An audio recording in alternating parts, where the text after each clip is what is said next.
नमस्कार। मैं हूं अंजू पंकज। बहुत बहुत स्वागत है आप सबका। इसे क्या कहा जाए? बेबसी कहा जाए, मजबूरी कहा जाए, या फिर बौखलाहट कहा जाए? जिस दलील के साथ दिल्ली के पूर्व डिप्टी सीएम मनीष सिसोदिया ने राउज एवेन्यू कोर्ट में अपनी नई जमानत याचिका डाली है, वो अपने आप में बहुत ही हास्यास्पद है। जिस चीज के लिए उन्होंने जमानत मांगी है वो सुनकर आप भी माथा पीट लेंगे। दरअसल शुक्रवार को मनीष सिसोदिया ने राउज एवेन्यू कोर्ट में स्पेशल जज के सामने जो याचिका लगाई है जमानत के लिए, उसमें उन्होंने कहा है कि वो लोकसभा चुनाव के लिए प्रचार करना चाहते हैं अपनी पार्टी का, इसलिए उन्हें अंतरिम जमानत दी जाए। बताइए, मनीष सिसोदिया जो पिछले 1.5 साल से तिहाड़ जेल में बंद हैं, इससे पहले तो उन्होंने किसी भी विधानसभा चुनाव के लिए प्रचार करने के लिए कोर्ट से जमानत नहीं मांगी। तो अब जब दिल्ली के कट्टर ईमानदार सीएम तिहाड़ जेल में बंद हैं, लंबे नप गए हैं, उस मौके पर अचानक से क्यों ख्याल आया मनीष सिसोदिया का कि लोकसभा चुनाव में अगर वो बाहर नहीं जाएंगे तो पार्टी अच्छा प्रदर्शन नहीं कर पाएगी?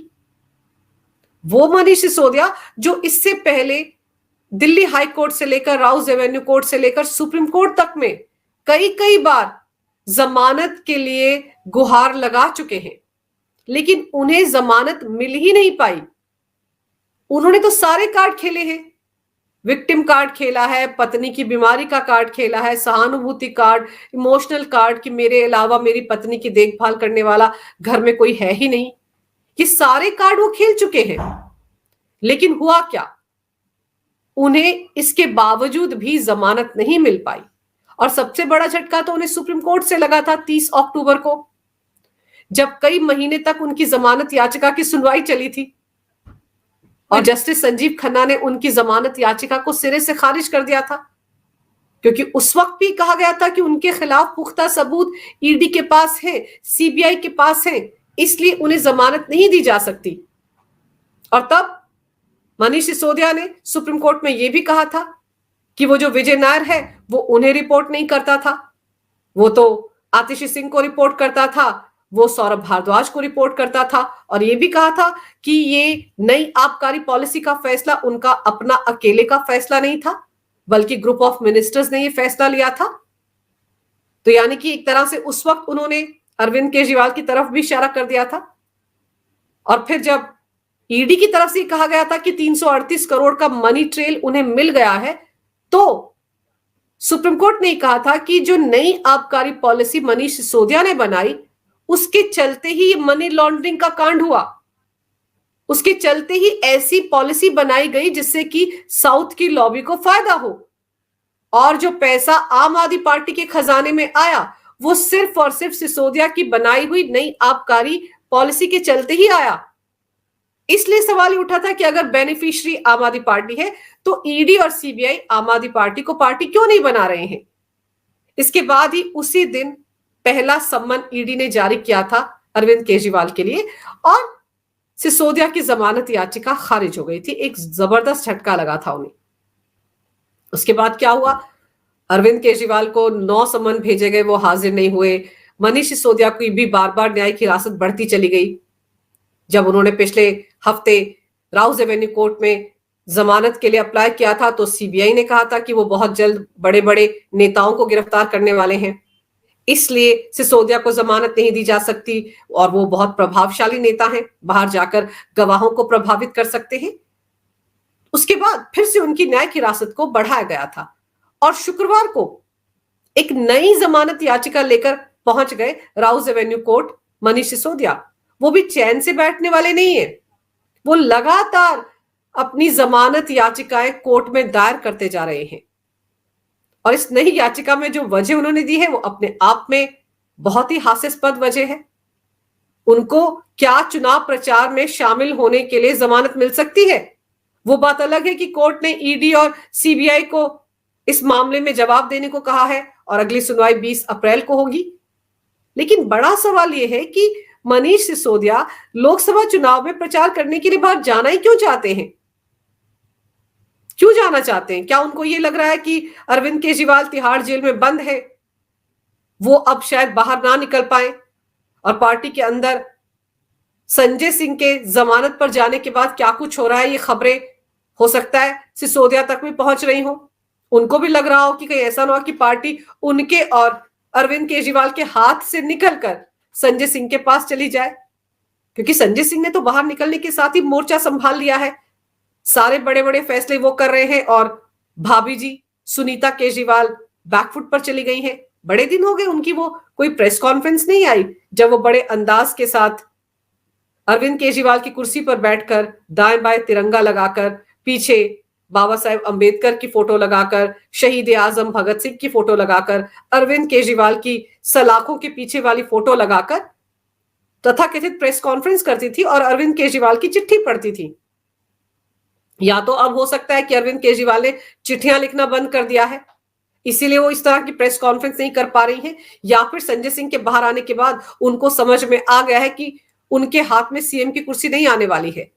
संजय सिंह अपना अलग खेल खेल रहे हैं, आतिशी सिंह अपना खेल खेल रही हैं।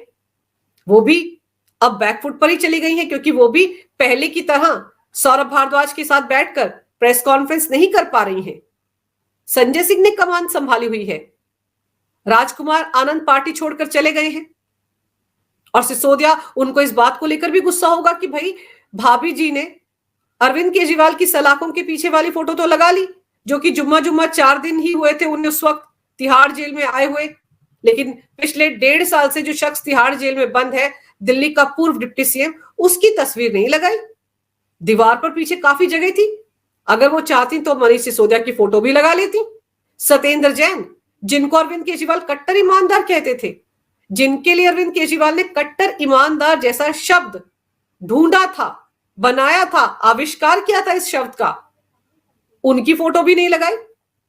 तो हो सकता है कि सिसोदिया को लग रहा हो कि ये बहुत अच्छा मौका है, शायद इन ग्राउंड्स पर उनको जमानत मिल जाए और वो पार्टी का प्रचार करने के लिए चले जाएं।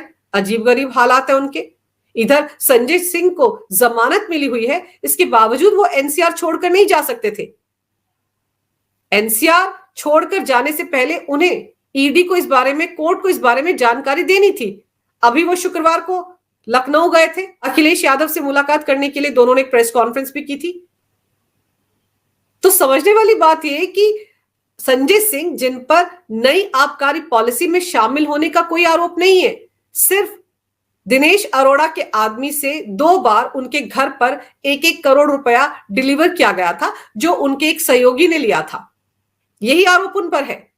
इसके बावजूद जमानत मिलने के बाद उनको यह कहा गया है कि वो बहुत सारी शर्तों का पालन करेंगे और मनीष सिसोदिया, जो कि सीधे सीधे उस साजिश का हिस्सा है जो साजिश के कविता ने सिसोदिया और केजरीवाल के साथ मिलकर रची थी, जिसका खुलासा ईडी के सामने के कविता ने किया था। ये कहा था कि नई आबकारी पॉलिसी में बदलाव करवाने के लिए उन्होंने 100 करोड़ रुपए की रिश्वत, 100 करोड़ का घूस अरविंद केजरीवाल और सिसोदिया को दिया था। और अभी शुक्रवार को ही 3 दिन के रिमांड पर सीबीआई के पास भेजा गया है उन्हें। 15 अप्रैल तक वो सीबीआई के पास रहेंगी। जो साजिश वाला एंगल है उसकी पूछताछ अब सीबीआई करेगी। तो ऐसे में खतरे की घंटी तो सिसोदिया और अरविंद केजरीवाल दोनों के लिए है। दोनों के इस वक्त होश उड़े हुए हैं कि पता नहीं क्या जानकारी के कविता सीबीआई को देती हैं, लेकिन मनीष सिसोदिया हैं कि उन्हें चुनाव प्रचार करना है। यहां खुद वो लंबे नपने वाले हैं, क्योंकि यही वो त्रिमूर्ति है जो फंसेगी इस शराब घोटाले में। बाकी छोटी मछलियों के बाहर निकलने के पूरी संभावना है। फंसेंगे ये तीनों के तीनों, सिसोदिया, केजरीवाल और के कविता। और बहुत जल्द ईडी चार्जशीट दायर करने वाली है के कविता और अरविंद केजरीवाल के खिलाफ, और इसी चार्जशीट में आम आदमी पार्टी को भी आरोपी बनाएगी ईडी। और अगर आम आदमी पार्टी आरोपी बन गई तो आम आदमी पार्टी की मान्यता पर बहुत बड़ा सवालिया निशान लगने जा रहा है। किसी पार्टी पर अगर आपराधिक गतिविधियों में शामिल होने का आरोप लगता है और कोई जांच एजेंसी उनका नाम आरोपियों की लिस्ट में डाल देती है, तो फिर उस पार्टी की मान्यता रद्द हो सकती है। चुनाव आयोग में एक राष्ट्रीय पार्टी के तौर पर रजिस्टर्ड है आम आदमी पार्टी, चुनाव चिन्ह मिला हुआ है उन्हें। तो अगर ईडी अपनी चार्जशीट में आम आदमी पार्टी को आरोपी बनाती है तो आम आदमी पार्टी खत्म होने की कगार पर है। वैसे ही डूबते हुए जहाज से जैसे चूहे भागने लगते हैं, बिल्कुल वैसे ही नेताओं ने भागना शुरू कर दिया, भगदड़ मच गई है। राजकुमार आनंद चले गए हैं पार्टी छोड़कर और कहा जा रहा है कि एक और मंत्री हैं जो पार्टी छोड़ सकते हैं, और वो ऐसे मंत्री हैं जिनका शराब घोटाले में जितने भी आरोपी हैं उन पर अच्छा खासा प्रभाव है। तो मंत्री कौन हो सकते हैं, इसको लेकर भी सस्पेंस बना हुआ है। और मनीष सिसोदिया हैं कि उन्हें कुछ और नहीं सूझ रहा है। अब वो ये नहीं कह रहे हैं कि मुझे अपनी पत्नी की सेवा करने के लिए, उनकी बीमारी में उनकी देखभाल करने के लिए जमानत चाहिए। वो ये भी नहीं कह रहे हैं कि उनको अपने बेटे के लिए जमानत चाहिए, अपनी मां से मिलना है इसलिए जमानत चाहिए, बल्कि इसलिए जमानत चाहिए कि वो लोकसभा चुनाव में आम आदमी पार्टी का प्रचार कर सके। अब आप खुद सोचिए, इस तरह की दलील के साथ अगर सिसोदिया राउज एवेन्यू कोर्ट पहुंचे हैं तो क्या सच में ईडी और सीबीआई उन्हें इस आधार पर अंतरिम जमानत देने को राजी हो जाएंगे? अब इस मामले की सुनवाई जो है वो 20 अप्रैल को होनी है। तो देखना दिलचस्प होगा कि इस मामले में ईडी और सीबीआई से जो जवाब मांगा गया है उस पर वो क्या जवाब दाखिल करते हैं। अगर आपको ये वीडियो अच्छा लगे तो कृपया इसे लाइक करें, शेयर करें। अगर आप पहली बार मेरे चैनल पर आए हैं तो कृपया मेरे चैनल को सब्सक्राइब करना ना भूलें। मेरे चैनल को अपना पूरा समर्थन दें। ये वीडियो देखने के लिए बहुत बहुत धन्यवाद। नमस्कार। भारत माता की जय हो। वंदे मातरम और जय श्री राम।